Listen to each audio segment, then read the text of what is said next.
Hello दोस्तों, good evening, नमस्कार। आप सभी का एक बार फिर से बहुत बहुत स्वागत है आप सभी के अपने यूट्यूब चैनल परीक्षा की शिक्षा में।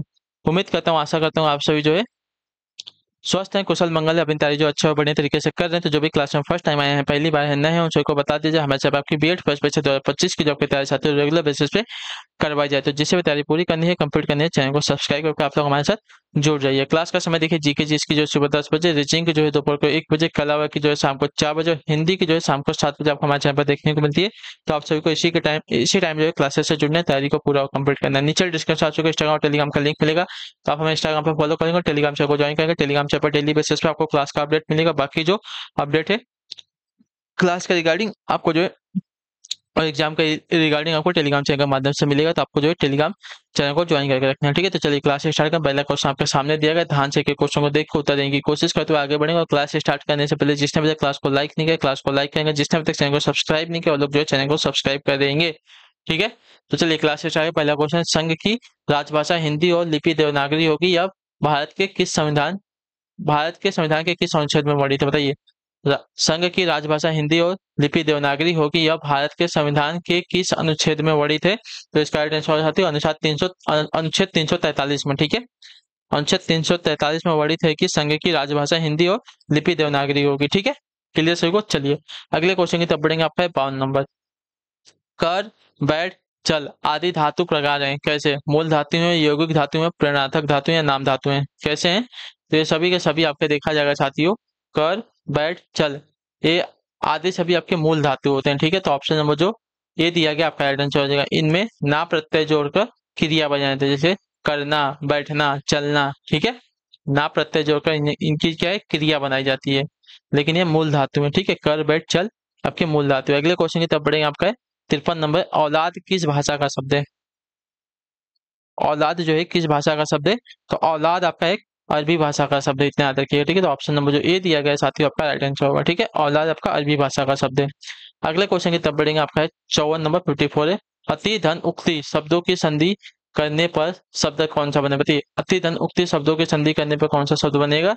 तो अति धन उक्ति शब्दों की संधि करने पर अतिउक्ति शब्द बनेगा, ठीक है। अतिउक्ति, ऑप्शन नंबर बी वाला, ठीक है, राइट होगा आपका। ये आपका यड़ संधि का उदाहरण है, ठीक है। अतिउक्ति आपका यड़ संधि का उदाहरण है। क्लियर सभी को। अगले क्वेश्चन की तरफ बढ़ेंगे। 55 नंबर है। परशुराम का प्रवाची शब्द नहीं है, कौन सा। भार्गव, शिवप्रिय, भृगुनंदन, या रेणुका तनय।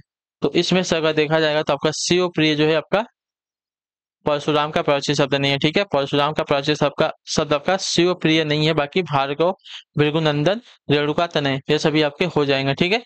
अगले क्वेश्चन की तरफ बढ़ेंगे। आपका 56 नंबर प्रश्न, ध्यान से देख के उत्तर दीजिएगा। निम्नलिखित में से कौन सा पद आपका तत्पुरुष समास है, बताइए। निम्नलिखित में से कौन सा पद आपका तत्पुरुष समास का है।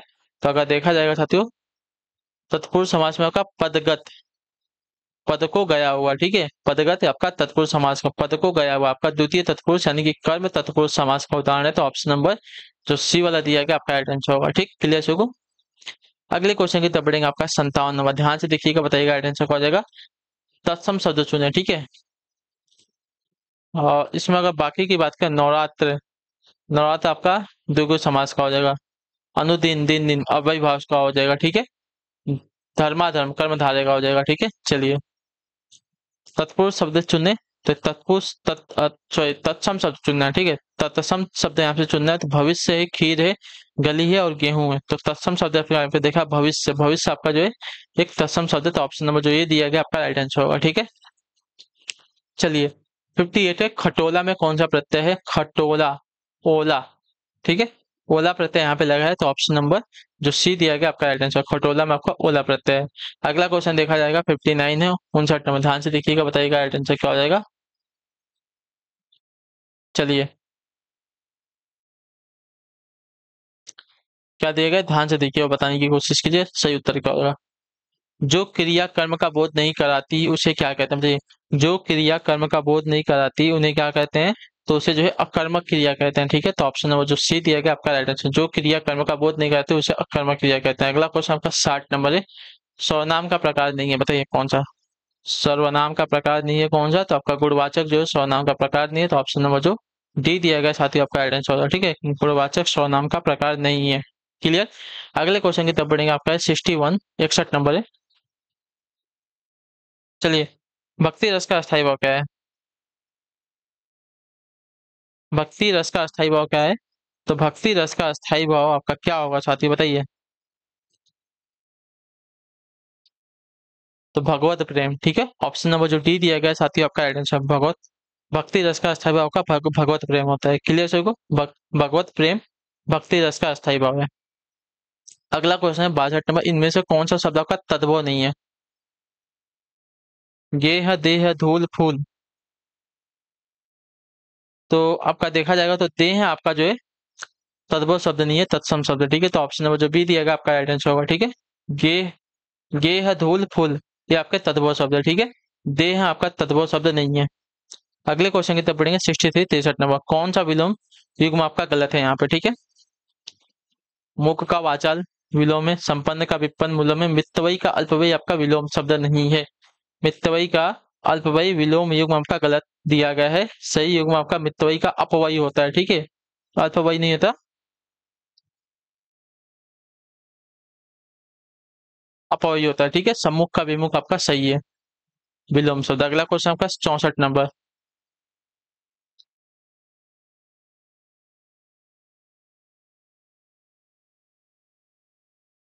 बस कैरी का समानार्थक हिंदी शब्द क्या हो जाएगा, बताइए।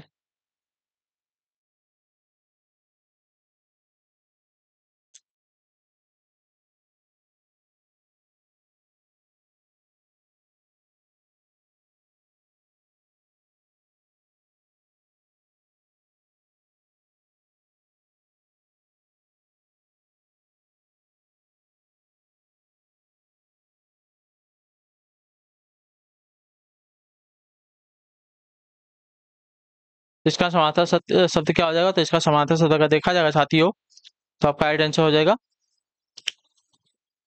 अधिकारी तंत्र, ठीक है। ऑप्शन नंबर जो सी दिएगा आपका राइट आंसर हो जाएगा।